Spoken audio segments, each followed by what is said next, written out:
what's funny about my dog, who, if you're on camera, you can see how he's just look. So everyone thinks that the reason why I take pictures of him and put it on my Instagram is because because he's a dog and he does all the cute shit. That's like 5% of the reason. The reason why I take pictures of him because he does shit like this. He just does shit like this, and if you look at him, all you do is laugh. What you're doing right now, I used to do when he was like 1 or 2. I would just crack the fuck up because these doodle dogs, they look so much like fucking real people that when they give you like human emotions, you'd be like, yo, are you dead ass right now? Yeah, he dead ass right now. Whatever he wanted he's now. Hungry. So here's the thing though. I'm gonna feed this little Negro. And then what's gonna happen? He's gonna do the same thing. And that's when I say, okay, so you just do this. It took me a year to realize, oh, you just do this. You're not gonna keep fooling me, getting extra treats and whatnot out of me. So but he will. And that's the pleasure of being a dog. Well, that's because, listen, dogs are the only freeloaders that nobody has a problem with. That's true. Dogs and cats, pets in general. Let's just put it like that. Pets are the only freeloaders that nobody has a problem with. You don't think children? Oh God. Well, no, because they're gonna work for something. Once you able to hand coordinate, get to washing some dishes, get to sweeping the listen, and shout out to the parents that start the kids early on the household chores. That's right. Household chores. I think it builds character because my thing is, if you don't want to clean up at the house in which your parents pay rent for, where's the mindset going to change when you got to live on your own and got to keep some shit clean? Let me tell you something. My mother was very lackadaisical, but one thing we did as kids, you're going to wash your own clothes. You're going to clean this vacuum. You're going to clean this bathroom. You're going to vacuum. And then you're going to take your ass outside with your daddy and stack wood in the middle of the winter. So parents I think we all got different chores at different times because I wasn't able to start really washing my own clothes maybe until late middle school. Yeah, 11, 12. But when did your pops take you out to that backyard and show you how to mow that grass in the lines? So my dad was very particular about his yarn. So it was late middle school, early high school. For me, like I said, it was, you're going to stack that wood. You're going to lay this mulch down. Yes. Maybe pause on mulch. That's crazy. But yeah, he was big on that. He was like, I'll cut the grass. He enjoyed it. But I didn't cut grass till middle school, late middle school, early high school. I was in late elementary school having to go out there with the pooper scooper and go out there and clean up the dog poop so he can go and mow the grass. See, we didn't have a dog growing up. And then he graduated from that to, you just go ahead and clean up that dog. Then go ahead and mow the grass afterwards. I'll teach you. And don't get shit on the blades. Don't get shit on the blades. That was after you learn how to. I think doing the dishes was early. Then you had to learn how to clean the kitchen. Now that once they saw you could unload and load the dishwasher correctly, now we're going to teach you how to wipe these counters down, wipe down the fridge, sweep these floors, so on and so forth. Then you're going to learn how to clean this living room, learn how to dust things off, you learn how to sweep, vacuum. You can learn how to, if you got carpet, you better use some of that carpet freshener so that it smells good. You got to go refill the little plugins, the fragrance plugins. You got to learn how to do all that. Though, when people come into my home, one thing they don't say, you don't have a nice house, and 2, your house is dirty.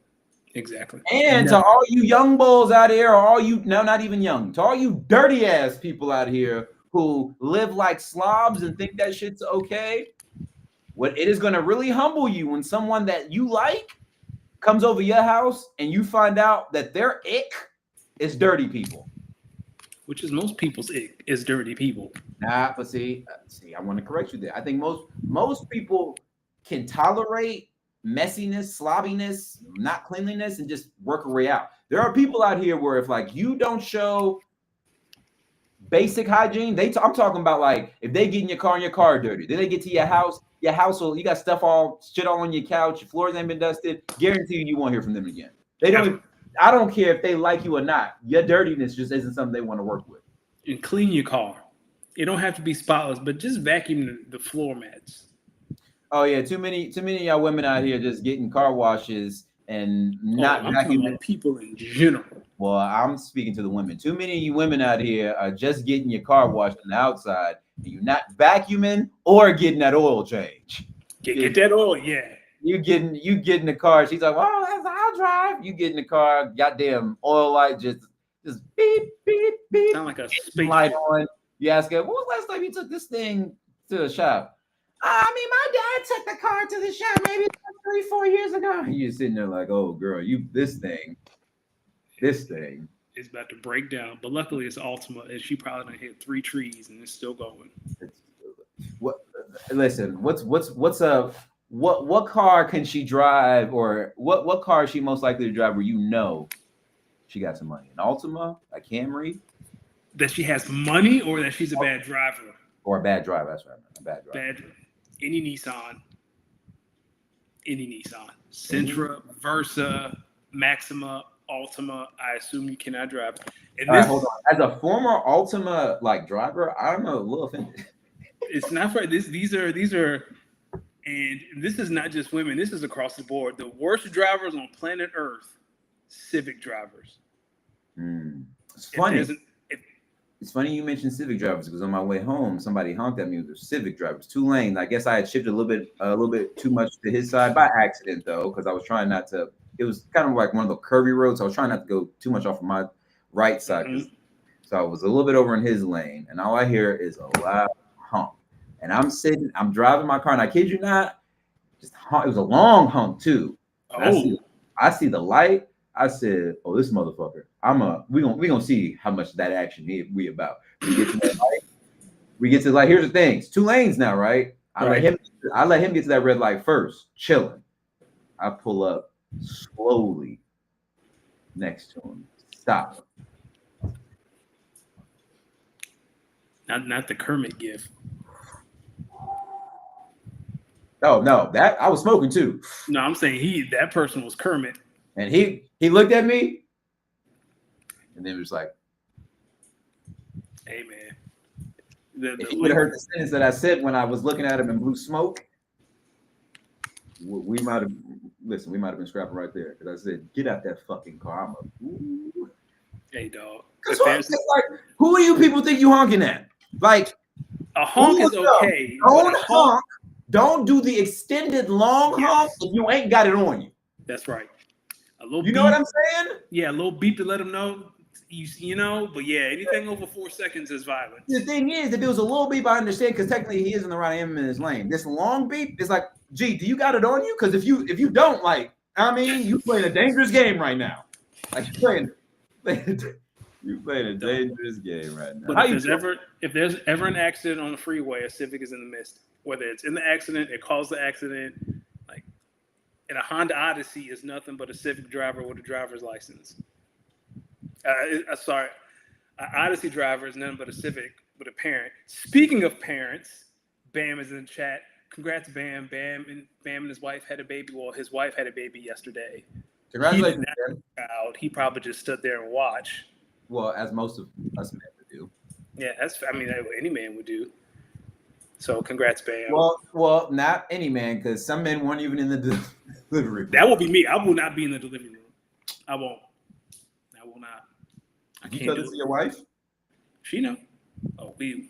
How about this? Wait a minute. I know there was a long discussion there. We're not gonna gloss up. I know there was a long discussion there. Listen, here's how it would work. I will be in there, right? I will be behind the curtain beside her. And then the doctor gonna say something crazy like, "You want to cut this umbilical cord?" And I'm gonna pass out. I don't need 2 hospital bills. They're gonna be like, "Drag his big ass out of here." Say no to cutting the umbilical cord. But here's the thing, though. Like, I'm gonna ask, like, if I cut it, do I save some money? And if he said yeah, then I gotta cut it. Well, then cut it. It's a dangerous game.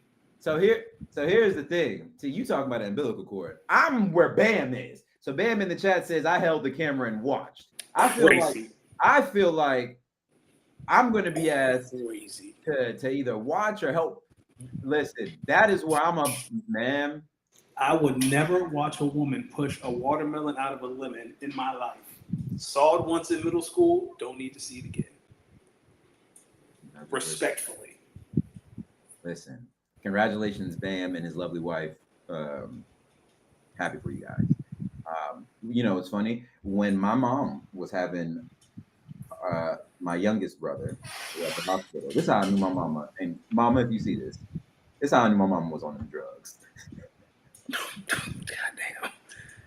This is how I knew my mom was on the drugs when she said it. You talking to me and my little sister, and I'm the oldest. She gonna say to me and my little sister, "Hey, I want you guys here to experience the birth of your younger brother. Hell no. I just want to stay in the room. That's okay." And me and my sister, about 12. I'm 12. My sister about 10, maybe 9.5. They're like, "Yeah, we'll stay, Mom. We love you." Here come my dad. Hell no! Send them kids out there. Thank you, Get them kids Dad. out here. Thank you, Dad. Yeah, dog. Years later, no, it was when I got older and had a few pregnancy scares. I definitely went back and thanked my dad. Lord, I thank God every night for the pregnancy scares that did not come to fruition. Man, listen, them pregnancy scares, they put hair on your chest. Hey, speaking of which, Bam. Hey, I know you. I know Bam talking about hair. Bam has 2 kids? Yeah, Bam has 2. Oh, yeah, Bam has Bam has a whole family. He's a family man. He is a family man. All right, Bam, if you're gonna be a family man, you can't be making these egregious Ravens trades. As I was like, he's a below average fantasy manager, but he's a great dad. I know. I gotta show him mad love and respect now as a good father, as a man who had a good father. He a great dad. Bam, no more than bad trades, man. And I want you to know, your cousin is letting everyone in the league know your draft picks are the ones. This is your cousin. Your cousin letting everybody know, Bam, that your draft picks are the ones to get. He is saying your draft picks are gold for the valuable asset in the league. Hey, dog. His wife posted a picture of him with the baby. That man got straight backs, straight out. He looked like Denzel, and he got game straight out of jail. What was it? What was it, Fitty? What was it? Like he got the straight Kawhi straight backs. Like that's what I'm talking about. My arms, Bam, and me being hairy. I've been working out, dog. My arms and shoulders and chest are so big right now. Pause. Starting to look like Brock Lesnar. Swear to God, dog. Yo, speaking of Brock Lesnar, oh my God, thank you. We don't usually start. Well, first off, let's introduce the podcast. Ladies and gentlemen, welcome to episode 187 of Speak On It. You already know when you hear this non-fade, it can only be one brother, the good brother, Los D Mix. As always, joined by the smoothest bald head on the East Coast, Mr. Danny Ocean. How we doing, Mr. Danny Ocean? Great. Shoulders look like Braun in 05. Okay, so you brought up Brock Lesnar, which brought me to a really interesting point. Have you heard the new Lil Wayne album? No, I saw everyone ripping it. I haven't listened to a single thing. Dog. You know what? I can't let one of my goats go out like that. I want to remember. No, please don't play. I heard the because if I can listen to it, y'all do too.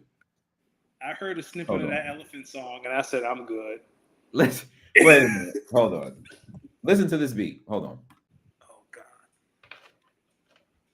Oh shit. Hold on. I'm scared. I skipped. Like I got on internet Friday, and everyone was saying how garbage it was. And listen to this. Just listen to this real quick.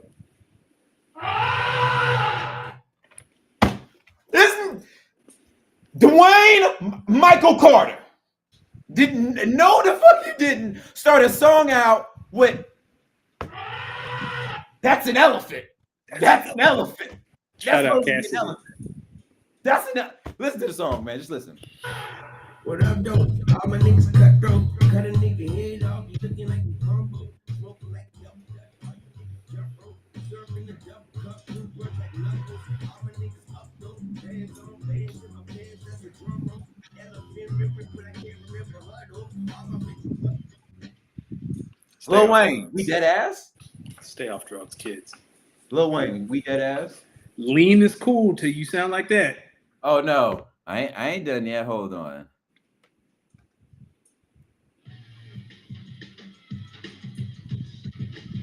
Is it LL Cool J? Just listen. L-I-L Wayne is sharp as nails. Hammer anybody that talk that L. I exhale, kush y'all smell. Thuggin' says I got out of jail. Anger is a bite in the mind. Got that white girl like the banger you desire. I just Lil Wayne. Lil Wayne. Lil Wayne. Hold on. Just here's some more notables.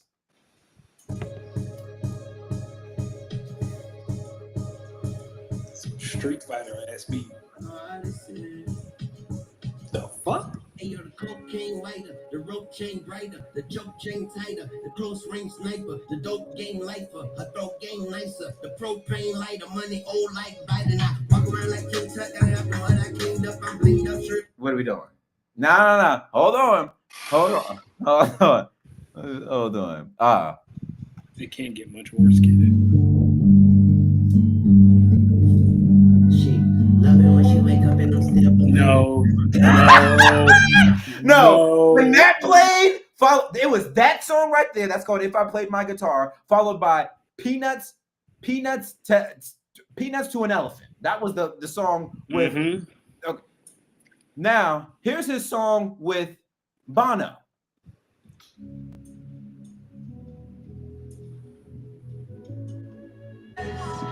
These are the days. Time of our lives. Time of our...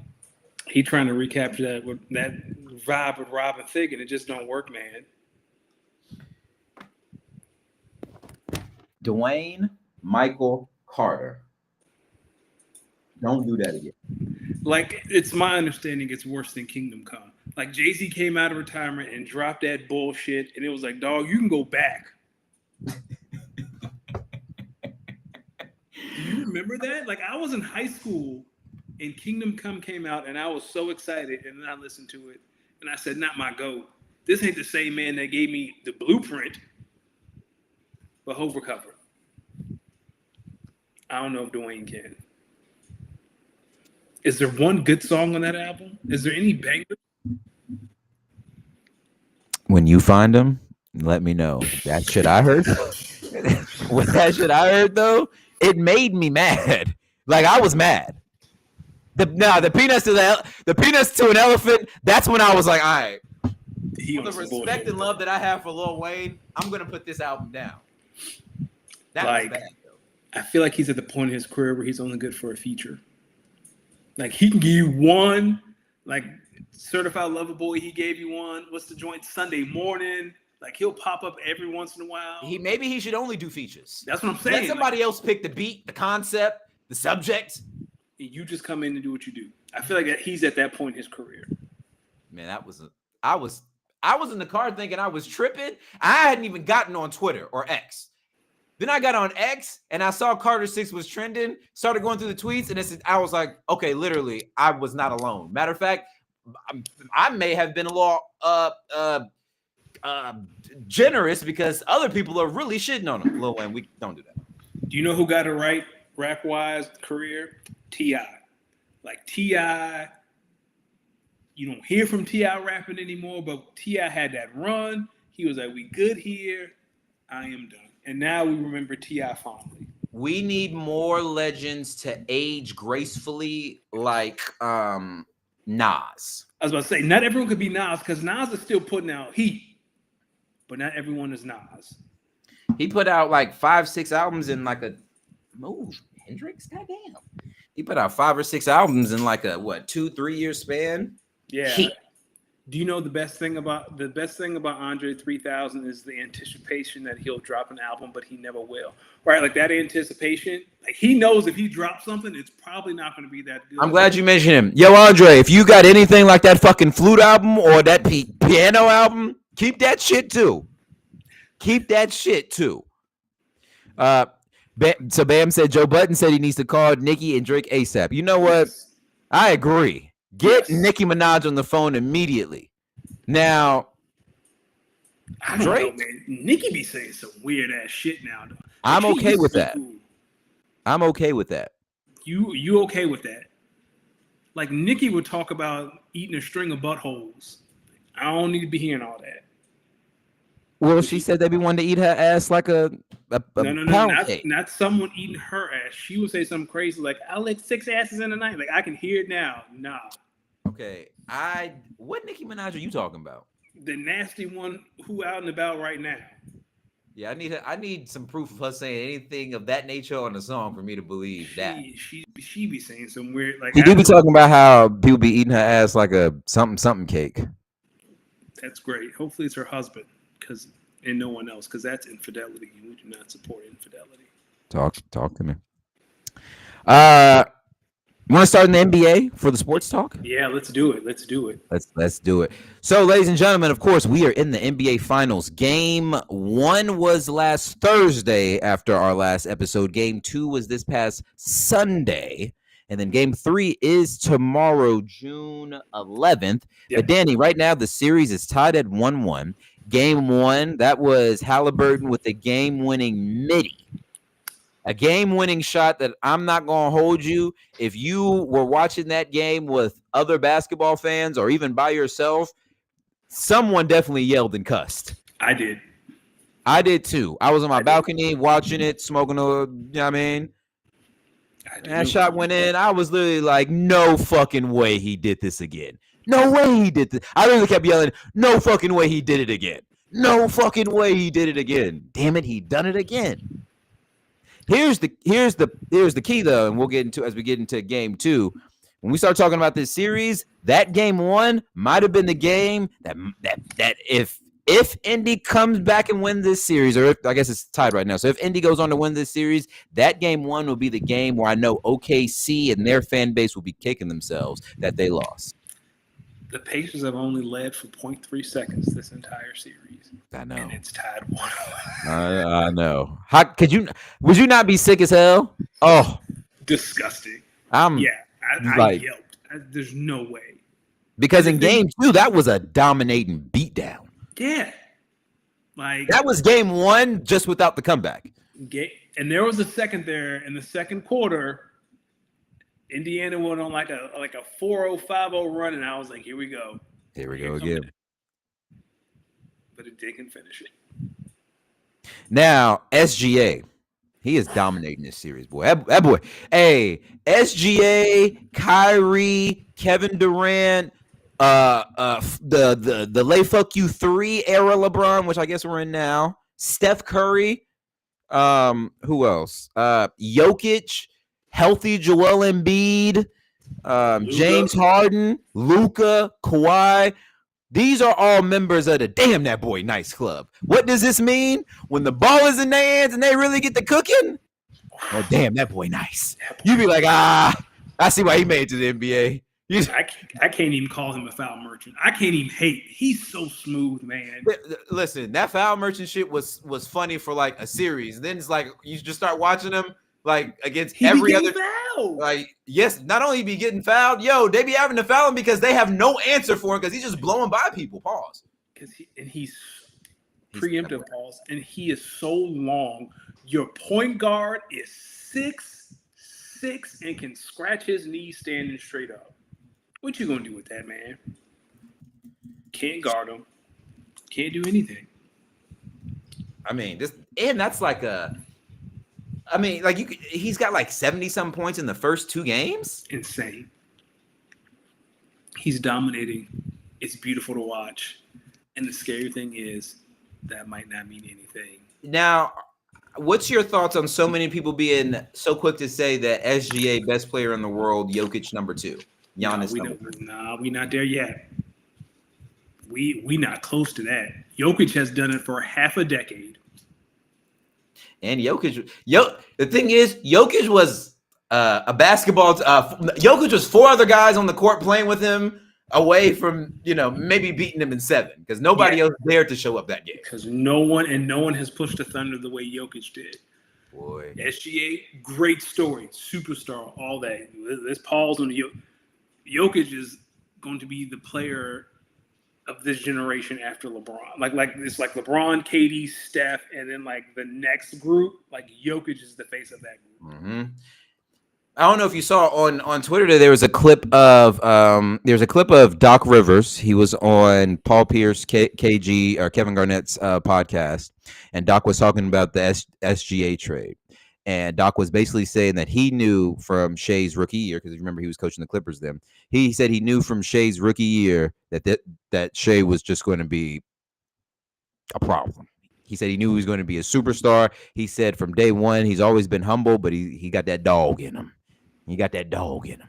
He said he was like the day they made the trade. Apparently, he was talking to Sam Cassell, because Sam Cassell, I guess, was the player development coach working with Shea at the time. I don't know if you know who Sam Cassell is. Yeah, I know who Sam Cassell is. So he said he was talking to Sam, and he basically said, I know because now we're talking about the Paul George trade. And he was talking to Sam Cassell, and he was like, I know we have to make that this trade, but damn, SGA. And so I'm sitting there. As soon as he said that, I'm like, "Well, did you have to make that trade?" Yes. I know we're looking back on it, but that's one trade I don't blame the Clippers for. Like, that is the rare win-win trade. Well, yeah, I think because people try to paint it as if the Clippers just lost the deal flat out completely. Yes, it's a whole lot of first-round picks they had to give up for it, but if you remember that time. Like, if you go back to that NBA, right, that's basically when everyone shifted from the big threes back to the duos. A lot of teams went back to the duos. And the Clippers were in a bidding war for Kawhi Leonard with the Lakers. I don't know if you remember that. I remember.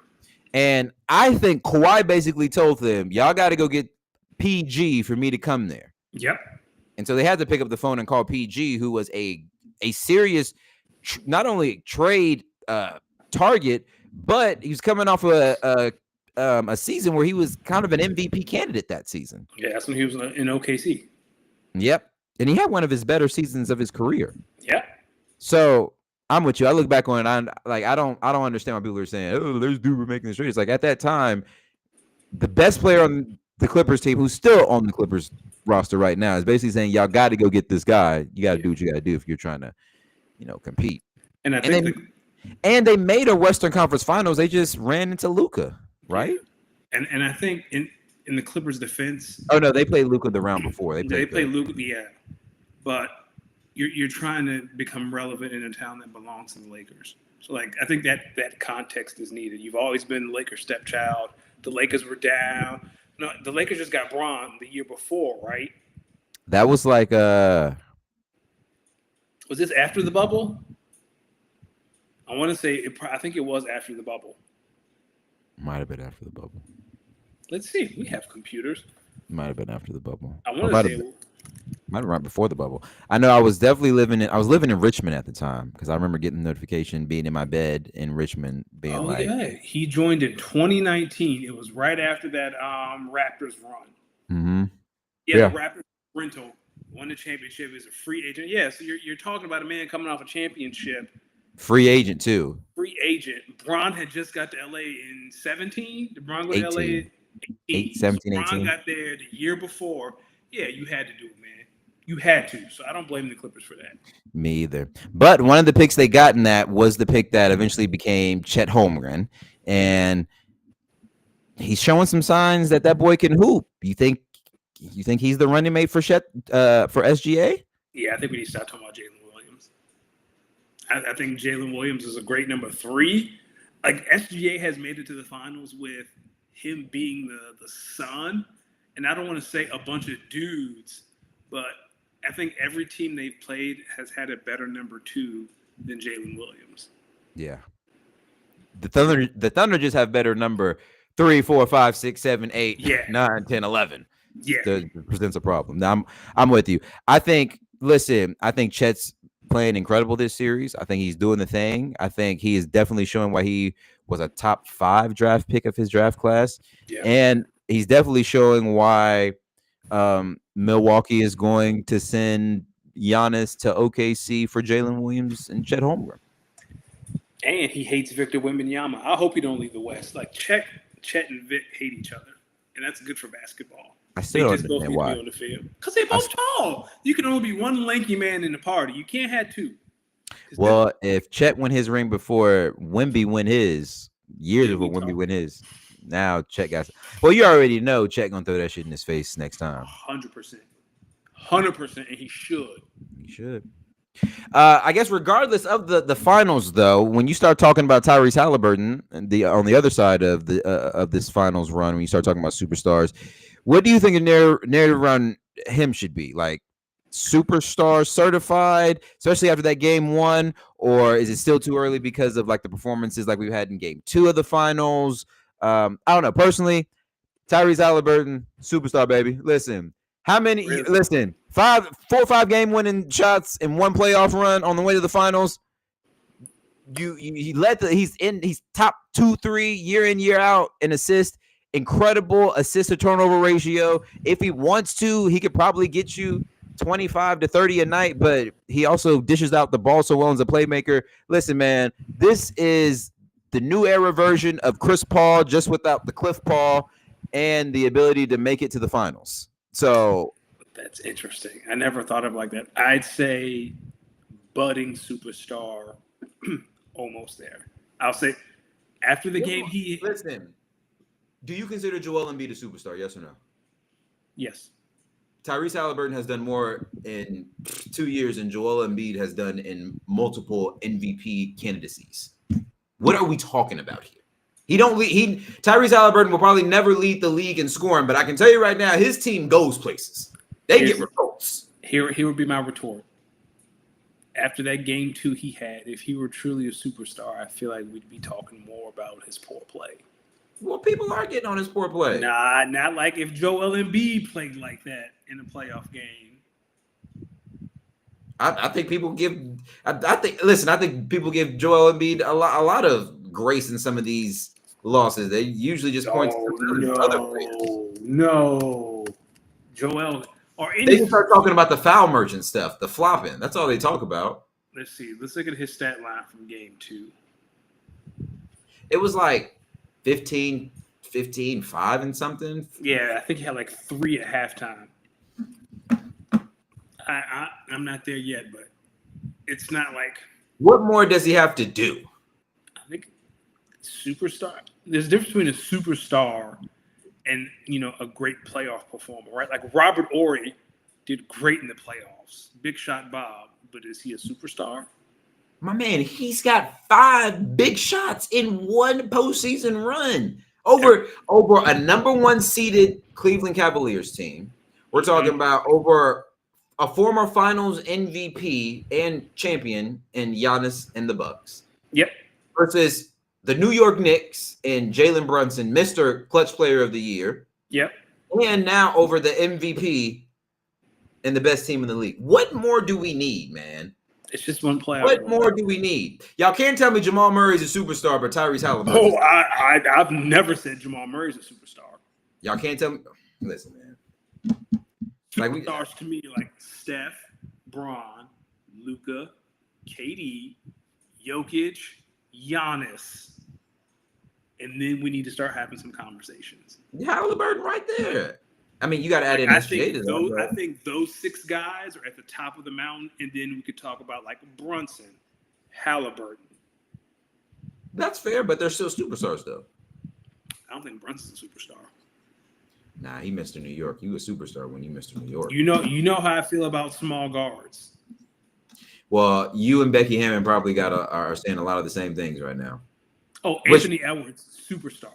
Exactly. Okay, so Halliburton and Anthony Edwards might end up accomplishing. Well, no, Halliburton's make the finals and Ant-Man was not. So what are we talking about? But Ant's made it to 2 conference finals twice, 2 times in a row. So that's Halliburton. So who would you take then, Ant or Halliburton?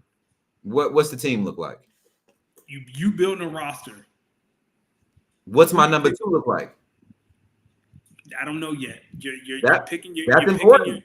You're picking my number 2. The number 2 for me matters for who I'm going to pick between those 2. Because if the number 2 is a score, I'm taking Halliburton. You have the number 1 overall pick in an expansion franchise, and they say you can have Anthony Edwards or Tyrese Halliburton. Who are you picking? You know who you're picking. You just don't want to say it. Now I'll probably take Ant-Man. I'll probably take Ant-Man. Just because of that's because of his ability to score the basketball. But that's because I'm thinking of, all right, since I don't know who my number 2 is going to be, let me take the guard that I know is going to put the ball in the hole. That is the ultimate goal of basketball. But if they said you already have, we're giving you this cornerstone player of, I'll just throw a name out there. We're giving you this cornerstone player of Paolo Banchero. Mm-hmm. And we're giving you another max player, and your choices are Anthony Edwards and Tyrese Halliburton. I'm taking Tyrese Halliburton. All right, let's do this then. I'll say a name. Same thing. You're starting an expansion team 1 year. Tell me if you take Tyrese Halliburton over this player, Anthony Davis. Tyrese Halliburton. Anthony Edwards. Are you saying just wait? Say the second name again. Ant. Like, would I take Ant Edwards to pair with Ant Edwards over Tyrese Halliburton? 1 year, everyone's healthy. And the player that I'm pairing him with is Anthony Davis. No. Would you take Tyrese Halliburton over a healthy Anthony Davis for 1 year? To pair with Anthony Edwards. No. We're just doing this or that. Anthony Davis or Tyrese Halliburton.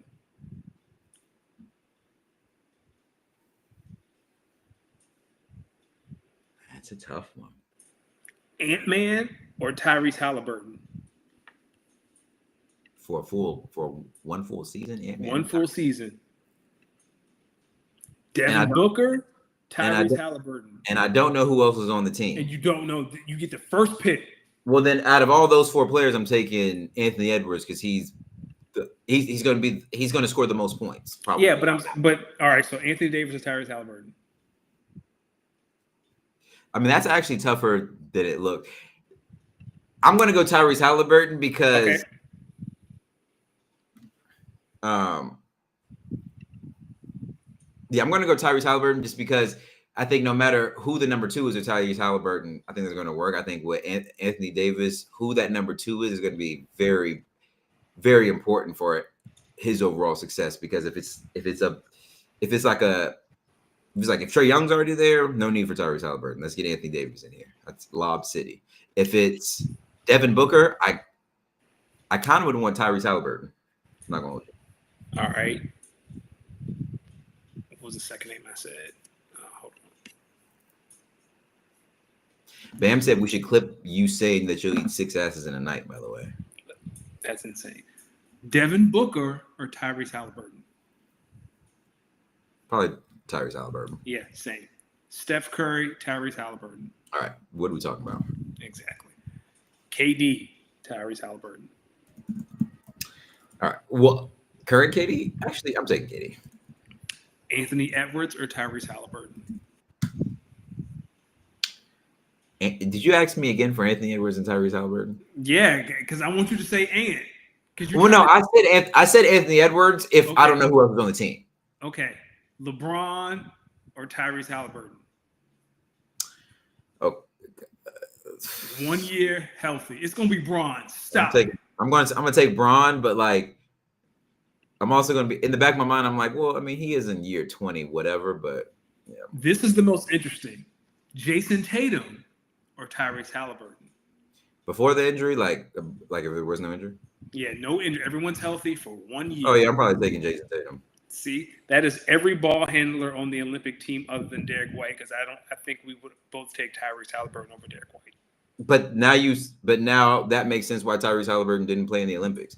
I'm not going to gear his superstar on him playing in the Olympics. Well, yeah, I'm not going to gauge his superstardom on how much he played in the Olympics because I'm going to be honest with you. Listen, if I'm on a basketball team and LeBron James is on that team and Steph Curry is on that team and I also play point guard. But the point of the exercise was on a team full of superstars. Would you take? But now you're talking about it. No, you're talking about a team full of legends. Well, who else on that team? Who else is on the team you say that's a superstar? Like, would you take Tyrese over SGA right now? No, I would take SGA. Yes, you would. I would say these are. I'm saying I'm taking SGA. Yeah. Now, if we're talking about like Jamal Murray, now we can have a conversation. I think the fact that Tyrese Halliburton was on the Olympic team and just knowing how deep we are, yeah, he may not have played, but dog, we had Steph Curry. No one was getting more point guard reps than Steph Curry. He's a lethal weapon. But look at the other point guards. They're clearly showing you what they see in Tyrese in his game. Listen, don't listen to me. Listen to his peers, and his peers are telling you, dude's a superstar. He can hoop. Okay, how about this? If D Wade, 3-time champion, comes out and says, this guy's a superstar, I don't know what the fuck y'all talking about. Y'all gonna tell me D Wade wrong? Well, I feel like D Wade's a low rated. But Donovan Mitchell or Tyrese Halliburton? Donovan Mitchell has never made a conference finals. Tyrese Halliburton has made 2 back-to-back in an NBA finals. And he's a small guard. And if you tell me that you think Donovan Mitchell is a superstar, you cannot tell me. I don't think Donovan Mitchell is a superstar. I think they both are. I think they're both really good. I think Donovan Mitchell is really good. I don't think he's a superstar. You still like OKC and what was that? Thunder and 6? I had Thunder. The series is playing out exactly the way I said it would. I said the Pacers would steal game 1 and the Thunder will win games 2 and 3. I think that means I think the Thunder will win tomorrow night. I think the Pacers win game 4 and the Thunder say that's enough. I had Pacers in 6. Obviously, I had OKC winning game 1 and Indiana winning games 2 and 3. Obviously, that flipped. So I'm gonna stick with Indiana wins game 3. Okay. OKC wins game 4. I let me tell you something. Tomorrow, Indianapolis, Indiana gonna be jumping. Yes, it is. They don't want to go to game 4. No, they don't want to go back to OKC down 3-1. Because if they lose tomorrow, I believe it's going to be tough for them to tie up the series. So I do like Indiana to win game 3, OKC to win game 4, and then I'm anticipating a game 5 that will be for the ages, and I'm anticipating a game 5 that Indy finds a way to steal it again, and then we come back to Indiana for game 6, and that's going to be the one. Sign me up, man. Sign me up. This has been a great series. I know people are going to talk about the ratings, but who gives a fuck, man? This is good, man.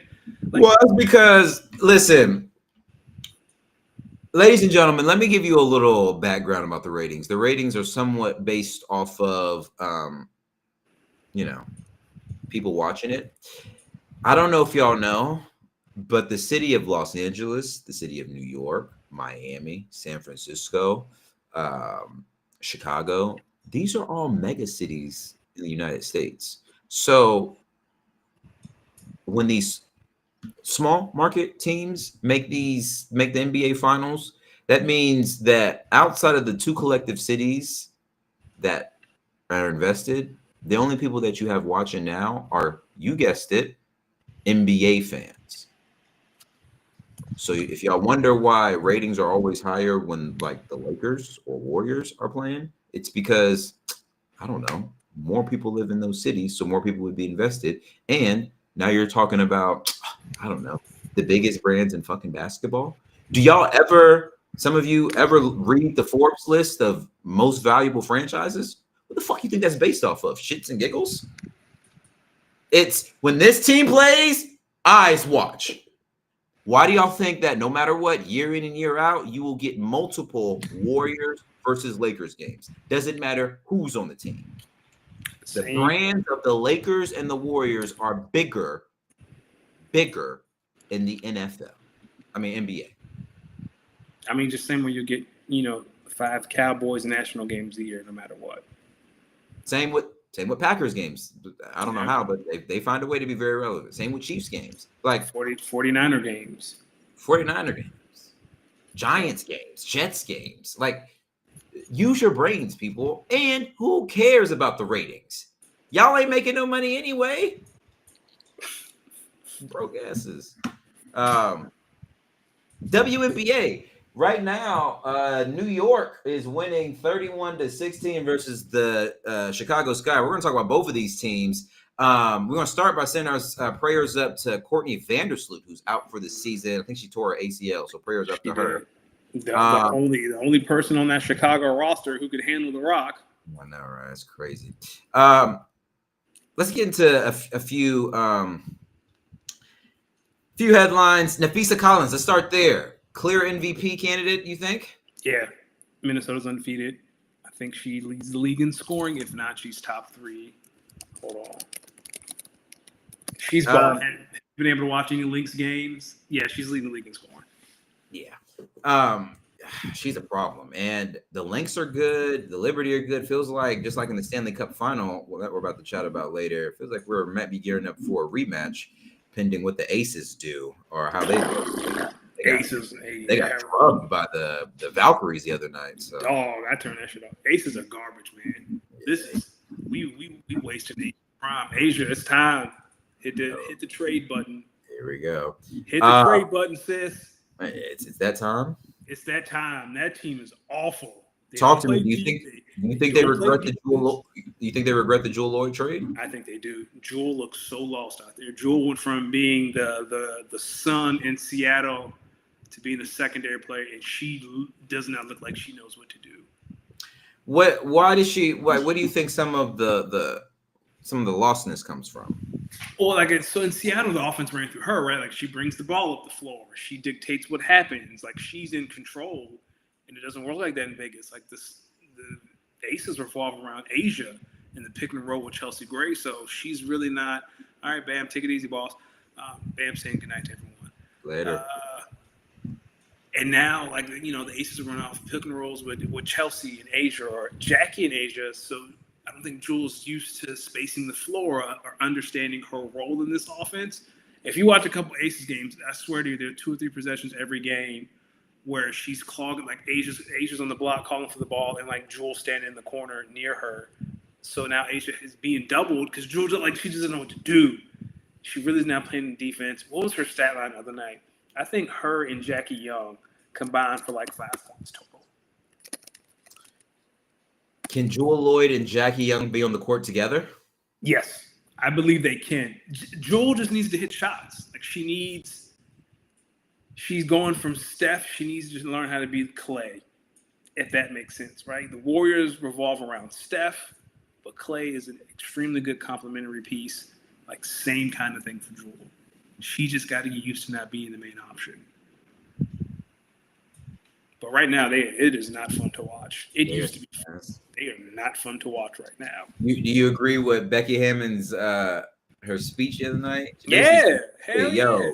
I can coach the X's and O's, but motherfuckers don't want to try. What the fuck are we doing out of here? If you having that conversation and we only a month into the season, that's a bad. The only thing missing now is a players only meeting. That's a bad sign when we having coaches talking about effort. Dog, we only been hooping for a month. Hey. All right. On the subject of players only meeting. Anytime I hear about a team having a players only meeting, I start laughing because I don't know how it relates, but it takes me back to police presence in the locker room. I mean, that's kind of what it is. Players only meeting is the kiss of death, especially early in the season. How somebody getting fired when it's early. Hold on, let me look this up real quick. I think they've only played 10 games. Yeah, the Aces have played 7 games. They're 4-3, and your coach is talking about effort. Nah, dog. That's not a good sign. That's not a good sign. All right. If not the Aces, what's the first team do you think has a players only meeting that comes out? I would say Chicago, but I think they know they ass. I don't think. All right. Thank you for bringing up Chicago because that was another talking point here. The Sky are ass. The Sky are ass. Roster construction has me so confused. They're getting blown out by the Fever without Caitlin Clark and their head coach. Yep. They're getting blown out by New York. When they drafted Camila Cardoza and Angel Reese, I got on here and said, what are you going to do with that? They do the same thing. You passed on Kia Jackson to draft Cardoza. Okay. And then with the 7th pick, you pick Angel Reese. What are we doing here, Dwayne? What are we doing, Dwayne? What is this? And not only that, now because of your roster building, you're bringing out the true flaws in Angel Reese game, and she just online getting. Yo, She has more rebounds than points in her career, and she's not a bad player. Like, I'm not saying Angel is bad. She's not. All right, but like sometimes there be some plays out there where I'm like, what is she doing? Yeah, sometimes like, all this talk about training with Lisa Leslie in the offseason, and I don't see none of it. I don't see nothing. That's what they online. Listen, do you think it's fair of people to say, what have you been in the offseason working on to her? As long as it's rooted in basketball, because sometimes I feel people use that to take digs at her because they just don't like her. Like if we're talking strictly hoops, yeah. Like is training with Lisa Leslie is like the new Hakeem. Like remember, he been working with Hakeem Olajuwon in the summer. Still, Dwight Howard spent half his career with Hakeem Olajuwon. Still can't do a sky hook. Still can't dream shade. He listen. Some people just don't have it. Hakeem robbing these boys. Oh, you think he charging them? Yes. Oh no, I ain't paying for that. Come on, dog. I will say something, but it's mad racist. I'll tell you when we get off. But nah, dog, he ain't doing that for free. Actually, I think I do know what you're talking about, and that is funny. That is funny because yes, they are. They is gonna charge for everything. Yes, everything. They charging you for the gas before they leave the house. They sending you all the receipts. Yeah, that's crazy. Do you think it's time to trade Enrique for the Dallas Wings? Yes. The Enrique and Wubawale experience in Dallas should be over. And you know who should be picking up the phone right now? Chicago. Oh, God. Hey, you guys have a guard that can shoot 30 times a game and get her own shot? That's what we need. Especially now that Vandersloot tore her ACL. Dog, pick up the phone and trade for Enrique. I don't care if it's for a year. I don't care if she's a free agent this offseason. There's no way you can keep losing by 40-some points. You got to do something. What's the score now? Because I'm watching the Dream Fever game because that's an interesting game right now. 33-18. Insane. Let me guess. It's the second quarter. Midway through the second quarter. Yeah, it's 4:30. Left in the second? Who the hell were the two teams that lost to the Sky? I don't know. The Sky lost to themselves. But that's hilarious. Dog, you got to call Dallas right now. What do you want for Enrique? Or just keep on tanking. Keep on tanking. Who gonna be number one overall pick? Juju? Next year, Juju. That's if she's healthy. She might stay another year just to make sure she's fully healthy. That's true. And then you got what's the old girl at Notre Dame with the glasses? I think she transferred to TCU. Hidalgo. Hannah Hidalgo. Yeah, next year's gonna be. Then you got Aziz at UConn. You're gonna have a lot of guards coming out next year. I don't know, man. I don't know if you can wait that long. It's gonna be a long summer if all you can do is score 58 points, because that's all they're doing right now. They got 18 right now, and it's almost halftime.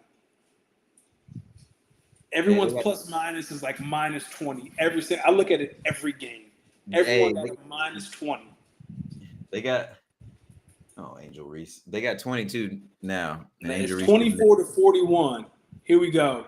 Angel Reese minus 13. E. Williams minus 5. Kia Nurse minus 7. Rachel Banham minus 12. Ariel Atkins minus 16. Haley Van Lith minus 5. Rebecca Allen minus 15. Camila Cardoza minus 12. Dog, we can't live like this. What? Why is that? My man said this is the ghetto. This is the nastiest shit I've ever seen in my life. Nah, first off, that GM need to be fired because this roster construction it don't make no sense. Dwayne. This is you, Dwayne. You're a part owner.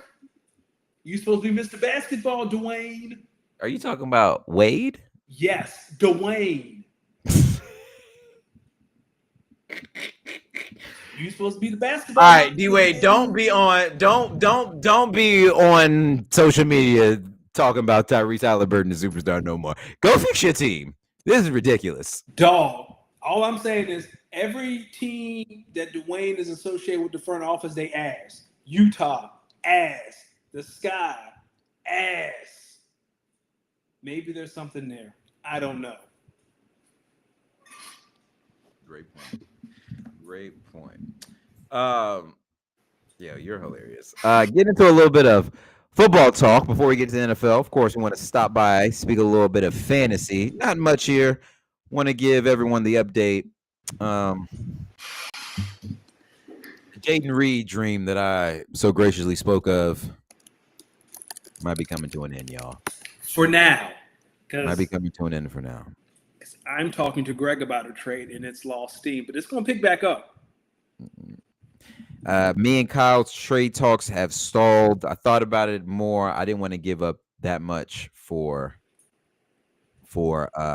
Jaden Reed, and I don't know. Something tells me that Shakir, he's a good player, and I do have Josh Allen. Here's the thing: I got a few dynasty teams that were really good last year, and I feel like with maybe some better line changers, or maybe even better performances by the players themselves, I was close. I could have made a run, so I don't want to break up too much of my team because I got a pretty good team. You do. The Las Vegas Horn Ducks. We're on the way. Do you know I did at work yesterday? I was at an event and I was bored. I was like, man, what happened during our first draft? Like the very first draft of this league. And I remember, old boy took Justin Herbert 101. We thought he was crazy. He won't. He won shit. He was crazy. But he made it to a championship game, though. It's more than me. He did. I forgot about that. His team is like, if I could compare it to a real life team, it's like it honestly might be like the Chargers. Coincidentally enough, that is his favorite team. Because like there are some years there has been some years where his team is actually like mad decent. Yeah. And there's been some years where his team is some ass. Like the Chargers. Well, I'm not gonna say ass. His team just has he's gotten unlucky with like injuries, and he doesn't really make trades. So he's really draft and develop. So that's the problem. He needs to start making some trades. I mean, he'd be having all his picks though. So that's true. If he draft and develop well. So speaking of drafting and developing, the Pittsburgh Steelers, they drafted Will Howard, but they signed Aaron Rodgers officially. What a segue. Yeah, they have signed Aaron Rodgers officially. He's reported to NFL minicamp, which I bet you, and I feel like last week we were in here talking. I bet you he gonna be there next week by minicamp. He did. So Aaron Rodgers officially a Pittsburgh Steeler. I find this interesting because I want to speak on not only just the Steelers' potential for the year, but listen to some of these noticeable opponents. So, of course, they play the AFC North. So the Bengals, Browns, and Ravens, which all should be really good games, all 6 of those. But they also play the Jets week 1. They play the Packers at I think it's at Green Bay. No, it's not at Green Bay. It's at Pittsburgh. They play the Bears. You know how Aaron Rodgers feels about the Bears. And then, of course, they play the Vikings, which I find that interesting because the Vikings are going to be a somewhat decent team. So I just feel like it's going to be a good game about 2 mid of the pack teams. What are your thoughts on where the Steelers can go, this signing? You think this takes them over the edge? And any other thoughts you may have? I think it just takes them to 9-8. Have you seen I think the Chargers made fun of them in their schedule release video, the Minecraft. It's like this path, and all leads to 9-8. Same thing. 9-8. Yo, is that not one of the funniest roasts ever? Yo, all y'all gonna do is finish 9-8. 10-7, maybe. Playoff game or no? I think they're going to have a lot of things break their way because maybe because they won't win the North. I think that's going to be either the Ravens or the Bengals chasing the wild card. So who else will be chasing the wild card? Do you think? Chargers will probably be chasing the wild card. First off, you crazy for saying the Bengals going to win that division. That's going to be Baltimore. The Bengals will be chasing the wild card spot. The Steelers will be chasing the wild card spot. Buffalo's likely going to win the division, so Miami's going to be in the mix. The Chargers are likely going to be in the mix. The Patriots might be in the mix. The Jags and Texans might be in the mix. Right, so they're going to be a lot. Say what? Colts might be in the mix. Yeah, so it's going to take a lot. It's going to take a lot of things breaking their way. And does Aaron Rodgers move the needle for you like that? I know he injects needles and smokes pipes, but he does not do crack. Do you know how close the rehabilitation center of Pittsburgh is near Heinz Field? How close? 3 minutes. How do you Aaron, know go that? get some, Aaron. I just googled it. Aaron, go get some help. He don't do crack though. So what are you getting help for? Okay. What's funny is he was playing well towards the back end of last season. So I'm so curious to see not only how DK and Aaron get along, but how does a wide receiver like Roman Wilson play? You know, I have Roman Wilson in fantasy, and I was thinking about trading him, but now I'm going to keep him, obviously. But And do you think the Steelers are going to change their philosophy? Like run. Like I know you get DK. You kidding me? Yo, Mike Tomlin is going to be in a few meetings, few quarterback meetings with Aaron Rodgers. He's going to get in a few huddles. You're going to see how that man swing that ball in practice. And he's going to say, crazy as hell, you think I'm going to be running. Like, they going to run the ball, but they're going to be throwing that ball. Come on, man. They're going to be throwing that ball, man. He ain't playing them games. Like play action or just pure? Both. Okay. Yo, dog, you don't go out and wait for a man this long to sign him and do all that he's going to listen. You saw how he played with the Jets last year to the back end. He played well. He will be better. There will be no drama. Aaron Rodgers will be Aaron Rodgers. I expect this to be a 10-7 wild card team who plays the Buffalo Bills in the first round and gives them a game. Do you think they catch him smoking crack behind the facility? He doesn't do crack. What do you think this means for Kirk Cousins? I don't know. Kirk Cousins is the odd man out in the league now. Now, Kirk Cousins, you just waiting on injury. Like and not that you wish injury on somebody, but that's his only way out now is if someone gets injured, a team that thinks they can contend, and I'm not wishing this on him. Like if Justin Herbert or CJ Stroud got injured, and the text was like, man, but we really got, you know what I'm saying? Kind of like the Vikings when Teddy Bridgewater got hurt and they traded for Sam Bradford. Same kind of thing. Kirk,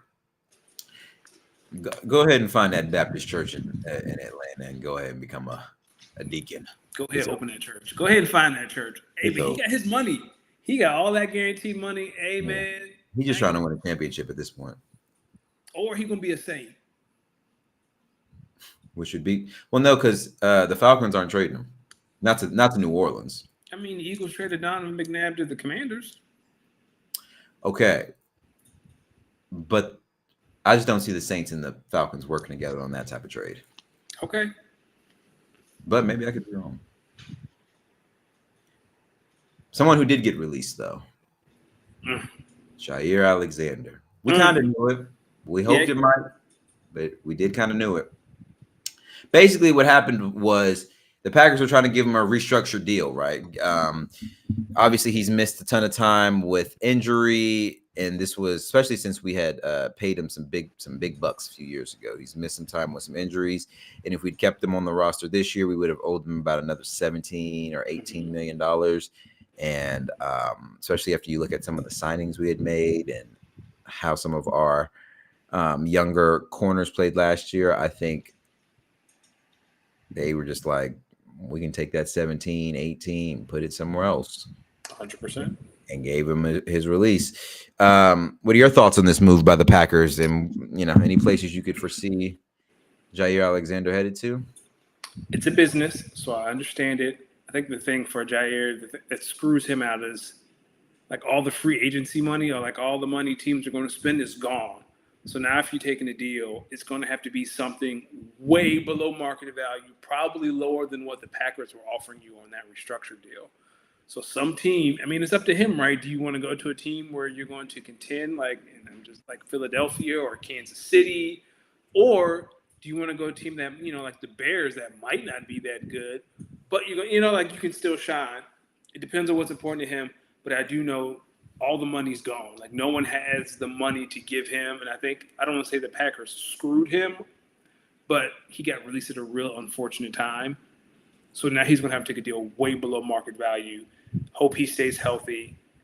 Hopefully he's on a team that wins so he can get more national exposure. Like even Dallas, right? Is Diggs on his way back? Maybe. I think, yeah, because he heard him. I think he's working back. Yeah, or something like that. or maybe like the Rams, or the Rams have a great young defense. I don't know, but a team that has a little bit more exposure, more high-profile games. Hope he stays healthy and then cash out next year. If I know anything about former Packers players, they want to play the Packers again. Well, I have They a feel team away. for you. I believe for the Packers to make this trade, well, Kyle kind of said it. For the Packers to make this move, they have to believe that Nate Hobbs, who they paid free agency money to, they have to believe he has the ability to play outside, and not only him, some other some of our other corners as well. Here is where this move by the Packers really irked me, because they make this move to cut Jair Alexander, and today they had Bo Melton out there playing corner. Bo Melton, believe it or not, number 80 for the Packers. You heard it right. He is a wide receiver. What? Is someone hurt? Is like someone on the PUP list? He's just he's getting some reps in at corner. He played a little special teams. He might have played some corner in high school or college, but he's getting some reps in with the corners. He was today. That's crazy. So then when I hear about that, and then I'm like, okay, well, that's y'all are saying y'all are open and maybe need some corner depth, but y'all cut Jair Alexander. So tell me why y'all just won't work out a new deal. Now, do you think so? A couple of years ago, the Eagles, I don't know if you remember, they cut Fletcher Cox and then brought him back like a week later on a cheaper deal. Do you think something like that, is that a possibility, or do you think he's gone? I hope that's what happens. I hope Jair goes out there, sees the market, sees the money he ain't gonna get, and then we come back. Oh, he's not getting paid. No one has the money to pay him. He's not getting paid. And then maybe we come back to the table and say, hey, now that you've seen the market, here's a new offer we'll give you. And they maybe tack on a little bit more, maybe add in some incentives there on a 1-year deal, and then we work it out. How 1 to 2 years. You know what I mean? Playboy. What? Send some assets our way. Send some assets our way, Howie. Well, he's a free agent. He just sent assets your way. He's a free agent. Howie, go ahead, boy. Go ahead and put him opposite Quinyon Mitchell. Ooh, skip. Go ahead, Howie. Call that boy up. Kyle makes a great point. He said Packers did draft some wide receivers, so Melton might think he's got a better shot to make the roster at corner. He might. That's a good idea, Kyle. But Howie, go ahead, boy. Go and get that thing done. Go ahead. Mini camp happening right now. Go ahead, bring that boy in. You think he's gonna find a number to pay him at? Oh, Howie can do anything. Yeah, Howie can do all things with the salary cap. Don't worry. We're gonna He the best. We're gonna have y'all investigated. So Kyle says he thinks that the Packers front office views that Jair is a headache, so I think he's gone for good. He also asks if we foresee the Packers trading for Jalen Ramsey. I think week 1, if and when Amon-Ra St. Brown goes for 13 catches, 180 yards, and 3 touchdowns on the way to the Lions winning 27-20, I think we'll be on the phone for Jalen Ramsey fairly shortly after. Fair enough. Yo, I also saw somewhere that some expert had the Packers and the Ravens being the 2 last undefeated teams at both like 8 and 9 and 0. And I commented underneath as the Speak On It pod. I wanted this view to come from us. And I said, yeah. Typically, if you know the Packers, if you've been a fan of the Packers, by week 9, they've already lost 2 or 3 games that were 1,000% winnable. Like, they probably had the lead for 80% of that game and found a way to lose. So Let me put this out there for anyone who may need to hear this. The Packers are not starting out 9-0.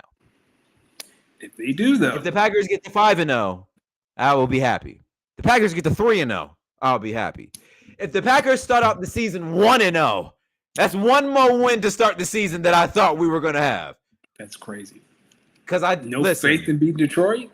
We haven't. Listen, I think the last time we beat Detroit, sans that Thanksgiving game, we was getting stimulus checks.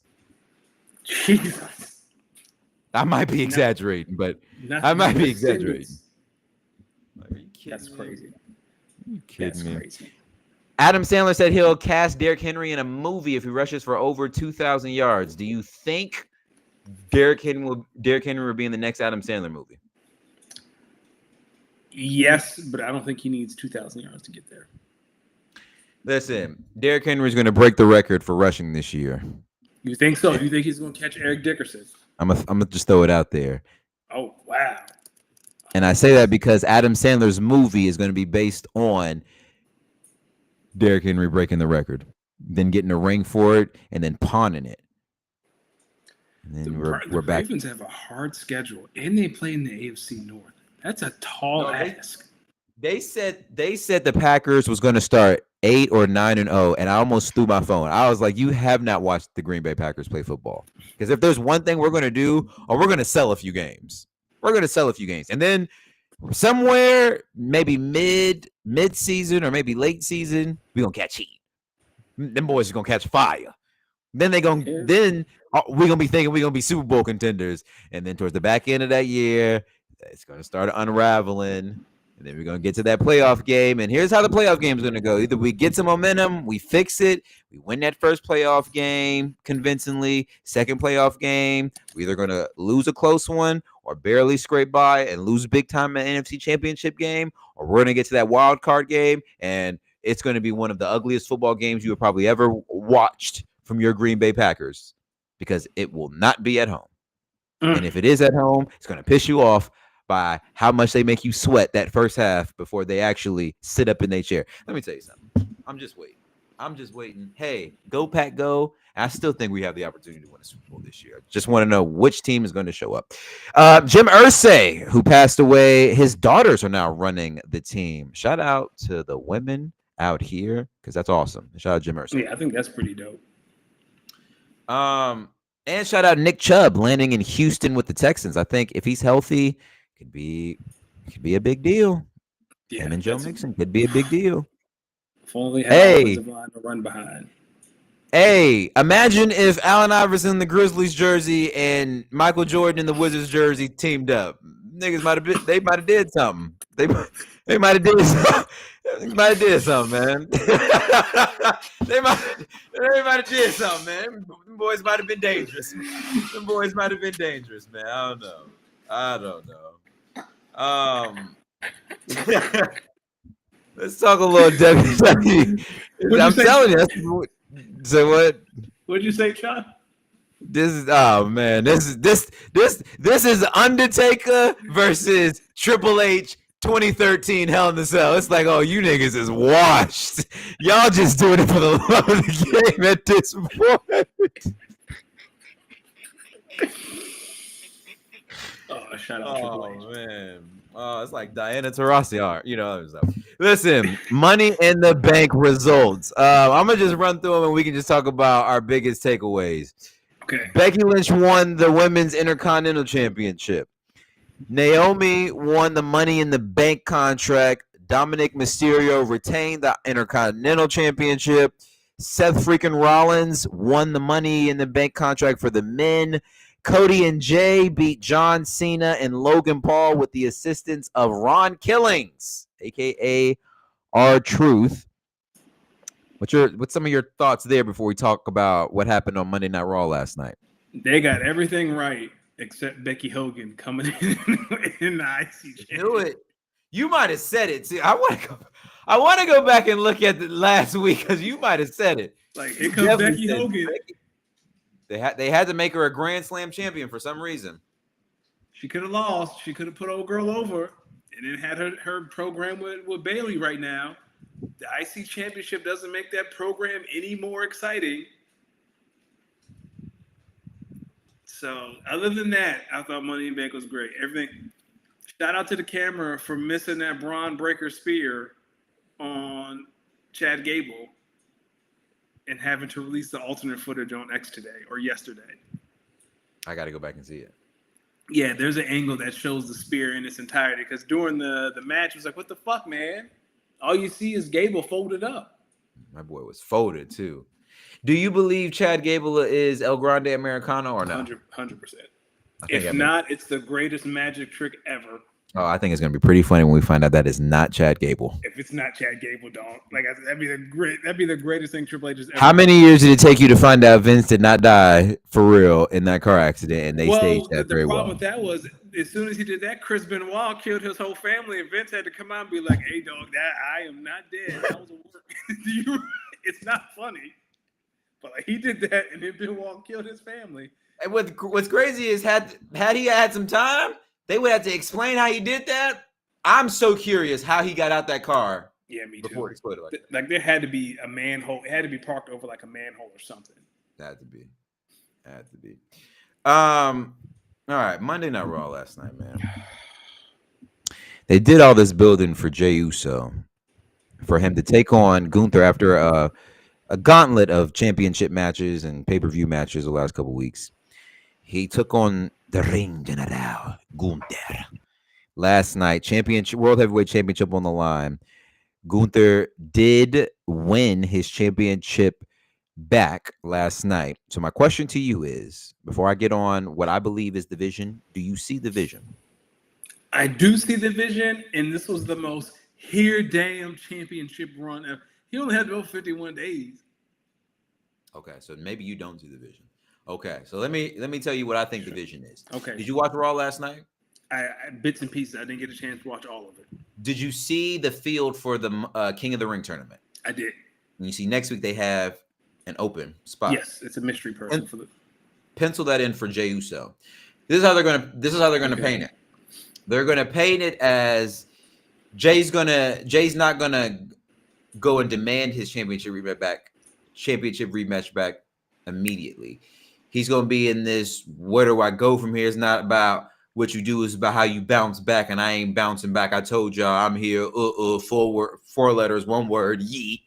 And he gonna be banged up after the last couple weeks. Mm-hmm. He's gonna enter the King of the Ring tournament.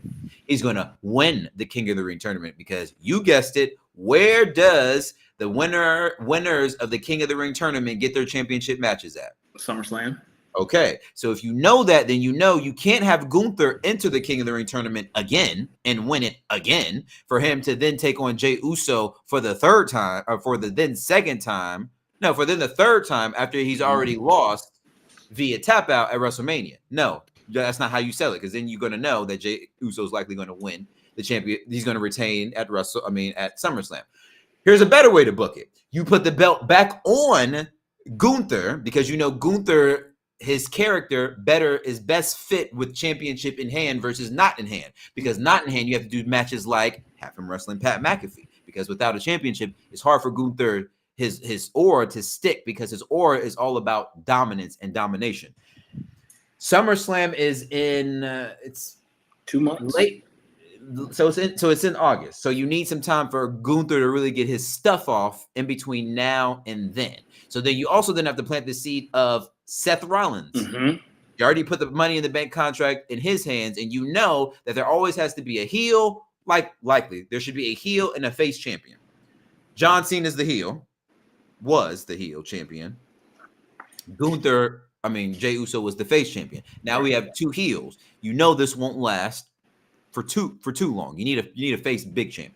So Jey Uso is going to win the King of the Ring tournament. From now until August, Gunther will have some competition. He'll have some formidable competition, but he's going to retain. He's going to dominate. He's going to build up the match while Jey Uso's building up his championship goals again. Jey Uso's going to barely win the King of the Ring tournament, to then set up Gunther versus Uso 3 at SummerSlam, to then build the story of the true Iron Man match. The rubber match. Which then, if you're thinking about SummerSlam, you got to think that the match between Jey Uso and Gunther at SummerSlam won't be a regular match. It can't be. It's either going to be a submission match based on how they've won these two matches. Remember, if you talk about the World Heavyweight Championship saga, because technically Gunther has beaten Jey Uso many times if you think about their Intercontinental Championship. But I'm talking about the World Heavyweight Championship. Jey won via sleeper hold first time. Gunther won sleeper hold second time. Submission match or an Iron Man match. 30-minute or an hour Iron Man match. I'll take that is what I'm thinking for SummerSlam. So while I was extremely annoyed by what happened last night, I think I quickly saw the vision of Uso versus Gunther 3 SummerSlam. Uso winning, Seth Rollins cashing in. They won't make Seth Rollins wait like he did last time. So Seth Rollins will cash in at SummerSlam. That was my question. Does Seth go after that, or does he go after Cena? Nah, he gonna leave Cena up. Unless Cena goes back to the babyface, which I don't see. No, this Cena run is too good. I think I see it. I see the change back to the face towards the end of the year, but I think if Punk planted the seeds last night, like you could see John's face when Punk was talking. He making it. Yeah. I do think though, if you've been watching John's promos week after week after week, you're seeing you're getting the gist of his lines that he's getting the week over week. He's going back to the dates. He's finding new ways to talk about the dates, which I thought was fly. I don't know if you heard his promo to start the show off yesterday. The new way he's talking about, because you know how The Rock used to be like, finally. So the way his version of that is, I started this tour out in this city, and I was over here, and now it brings me here to Phoenix. And that's when the crowd's supposed to start booing and stuff like that. I think it's fucking hilarious that his screen now just says John Cena, plain black and white, the fucking towel to the back of the head. Now he has the announcer come out with the speech. He has all the gestures, the bow. Listen, Cena, this is gold. I like it. I think it's funny. It's even more hilarious that they still refuse to boo him. They just kind of cheer and then do the "Let's go Cena sucks." That's about the closest he's going to get to booing. They're not going to boo you. It's like Angle with the Angle sucks. It just is what it is, buddy. You are a heel, but you're not. You're not. So that's where I'm at. That's where I like it. I can get down with that. I can get down with it. All right. Last thing on our agenda tonight. We normally don't talk about it, but I have been watching the Stanley Cup Final. I don't know if you have. I've caught bits and pieces of it. Brother, let me tell you something. Kyle, if you're in here, hop in here. Right now, the Panthers lead the series 2-1. But man, when I tell you these games, sans the game last night, because the game last night, I'm not going to hold you. The Florida Panthers, it was at home, similarly to what I think is going to happen tomorrow with Indiana versus OKC. The Panthers just smacked the Oilers all up and down the ice last night. It was a beatdown. I mean, they were just, thrashing them. What was the score? But it was like 6-1, 5-1. Like they beat them boys down. Yeah, they were scoring fast too. They was beating them boys down.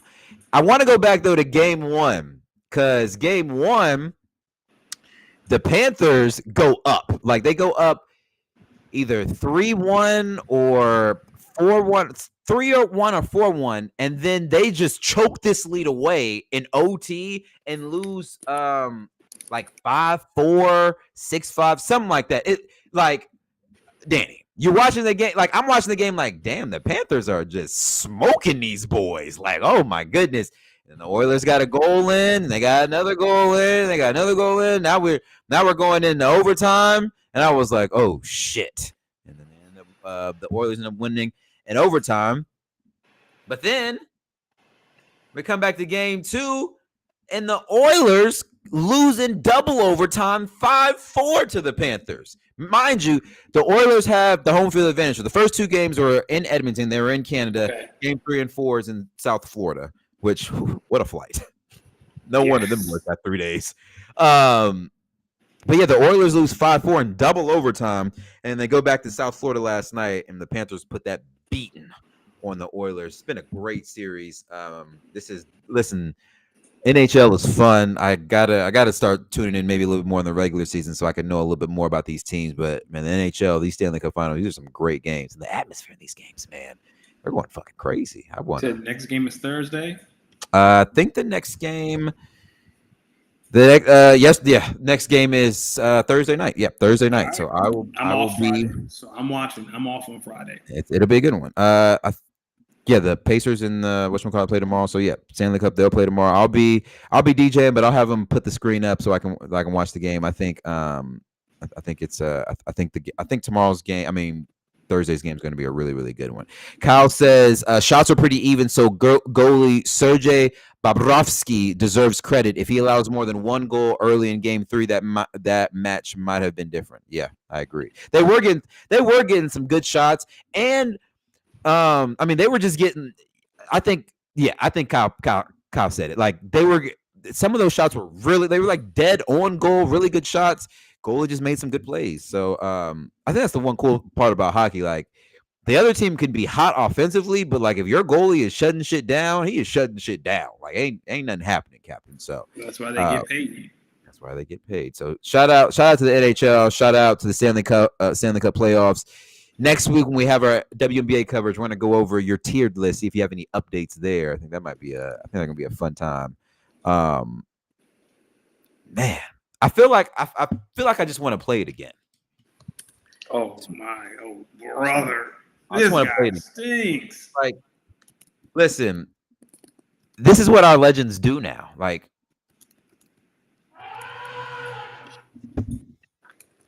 dog, no, because imagine being in the studio. You walk, hey man, play something you got, and they start with.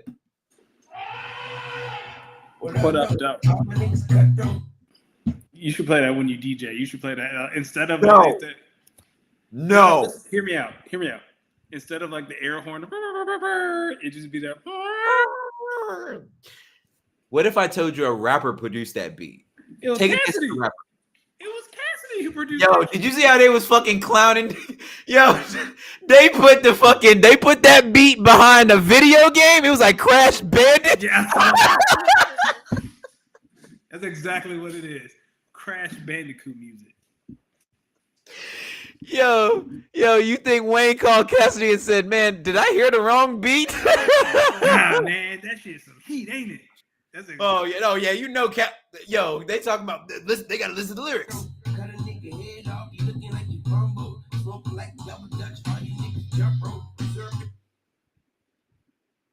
Come on, man.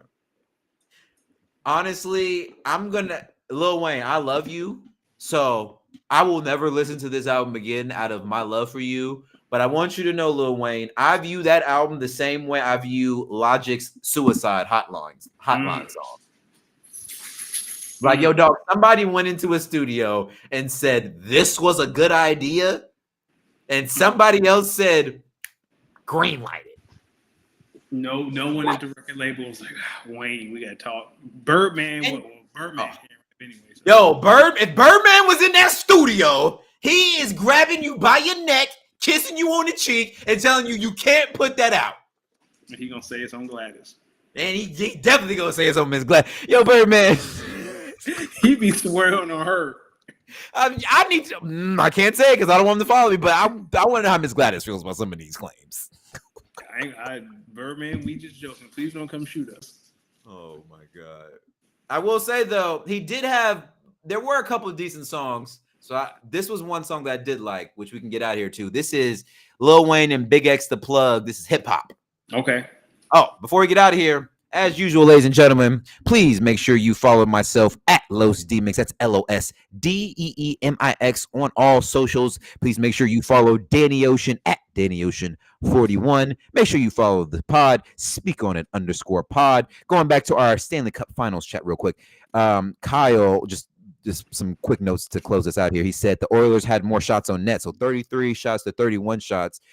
So it was a close game, Danny, in terms of if you want to think about if you start thinking about that score, a 6-1 blowout, and the team that only scored one goal had more shots on net. So the Panthers were the better team in the third period. They just wore down the Oilers. That's another thing I like watching about hockey. It's the 3 periods thing, brother. Now I see why Kyle be coming back in here in between. Because like them periods, boy, they chilling, come out. Imagine if it was 3 15-minute. No, imagine if it was 3 20-minute periods of football in the NFL. That'd be interesting. I think it would be hilarious. With two intermissions? Yeah, like with 2 intermissions, because you know how many comebacks would be avoided because of that third period? Yeah. Team goes up big first period, team comes back, second period, team that blew the lead. Now they sit back up in their chair for the third period. Oh man. We listen, Patty Mahomes and Tom Brady wouldn't have nearly as many comebacks in their career if there was a third period involved. But that's why that'll never happen. Yep. Kyle, appreciate you for pulling up. And shout out to everyone else, whether you're listening, pulling up. We appreciate the love and support. Shout out to the Going for Two Network. Shout out to Jeff. Shout out to Bam and his lovely wife on the birth of their new kid. Shout out to Akili. And Akili, give a shout out to Martha Stewart, Snoop Dogg, Snoopy, Tony Romo, Robert De Niro, Wesley Snipes, and Mickey Mouse all playing poker in that picture. You know the one. I'm waiting on my copy. Listen, this song right here is hip hop. Lil Wayne, Big X the Plug off the Carter 6. You go listen to yourself, ladies and gentlemen, if you're hearing this, and let me know if you think it's good, because I did not. Listen, you could have been anywhere in the world, but you were here with us, so please make sure you speak on it. I got the Indiana Pacers winning Game 3, OKC winning Game 4, and then we'll be back here next week to talk about Game 5. And I have the Edmonton Oilers losing Game 4 on Thursday. I have the Panthers going up 3-1 before we head back to Edmonton for Game 5. This is hip hop. Lil Wayne, Big X the Plug featuring Jay Jones. We'll catch y'all next week. Peace. Listen, this is actually, I was rocking with this. Said fuck the drink and bop the G-Lock. He run up Betty, get pop. Hey. Fuck this hip hop. I'm active, but I'm get drop. Niggas, how's they walk?